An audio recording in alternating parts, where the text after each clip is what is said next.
जय हिंद, नमस्कार। आप देख रहे हैं एबीएन न्यूज। अनीता विश्वकर्मा के साथ।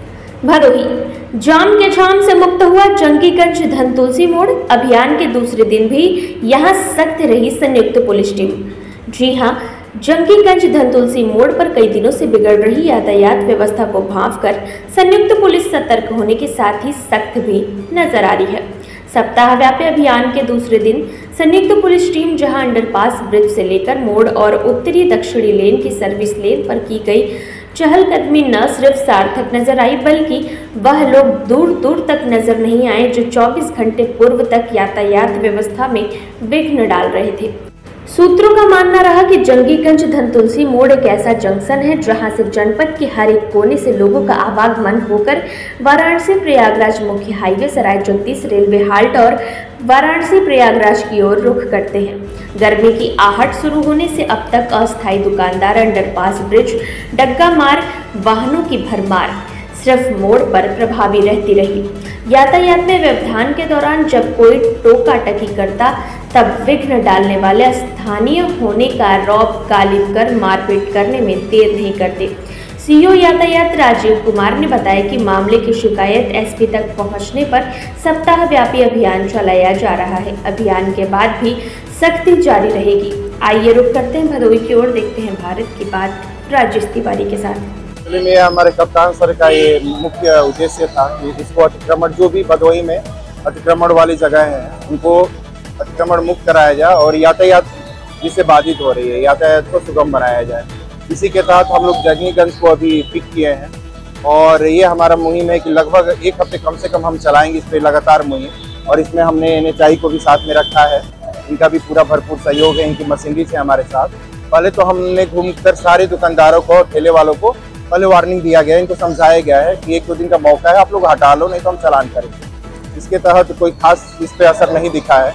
फिर हम लोगों ने कल सबको नोटिस दिया है हटाने के लिए और अभी है कि हम उनका चालान भी करवाएंगे थाने के तहत। और फिर इनकी गाड़ियाँ उसके बाद भी यदि ये नहीं मानते हैं, जो अस्थायी इन्होंने कुछ कंस्ट्रक्शन का काम कर रखा है जो ड्रेनेज सिस्टम के ऊपर, तो हम इसको तुड़वाने का भी काम करेंगे। सर, इनके व्यवसाय और रोजगार को अगर देखा जाए तो इनके लिए कुछ जमीन होनी चाहिए जहाँ पे ये दुकान अपनी लगा सकें। जी बिल्कुल, और इसी के वजह से अभी थोड़ा सा इनको सहूलियत दिया भी गया था, लेकिन कुछ समस्याएं हमें हो रही हैं जो अस्थायी दुकान वाले हैं, जो अपनी दुकान से बाहर बढ़ के जो फुटपाथ है, फुटपाथ एरिया तक वो लोग अपनी दुकान बढ़ा रखे हैं। तो कम से कम ये फुटपाथ को खाली रखे तो कुछ ठेले वाले जो हैं, रेहड़ी वाले हैं, अगल बगल में साइड में करके एडजस्ट कर लेते हैं जब तक कि अस्थायी इनको कहीं जगह नहीं मिल रही है।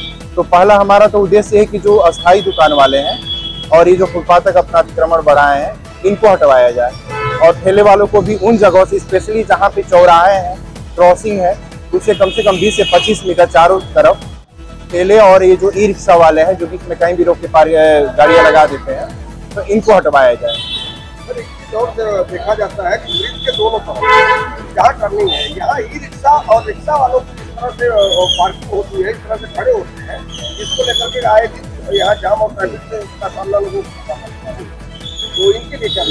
ई रिक्शा वालों के लिए तो एक तो पहले हम ई वेरिफिकेशन का एक मुहिम भी चला रहे थे, जिसमें ये हो रहा था कि कुछ नाबालिग बच्चे भी चला रहे हैं और कुछ ई रिक्शा वाले ओनर जो है अपना आइडेंटिफिकेशन जो है वो शो नहीं कर रहे हैं, जैसे कि ई रिक्शा पे उनका नंबर नहीं है, मोबाइल नंबर नहीं है।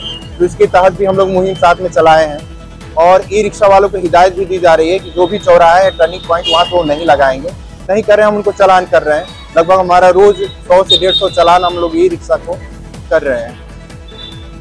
सर, एक आखिरी सवाल, ईंट के भट्ठे को देखा जाए या मट्टी ढोने वाले जो ट्रैक्टर, इसमें तमाम ऐसे देखे जाते हैं कि नाबालिग ट्रैक्टर ड्राइवर चला रहे हैं जिनके पास कोई लाइसेंस नहीं है और आए दिन कहीं न कहीं कुछ घटनाएं करते हैं, क्या कदम उठाया जाए?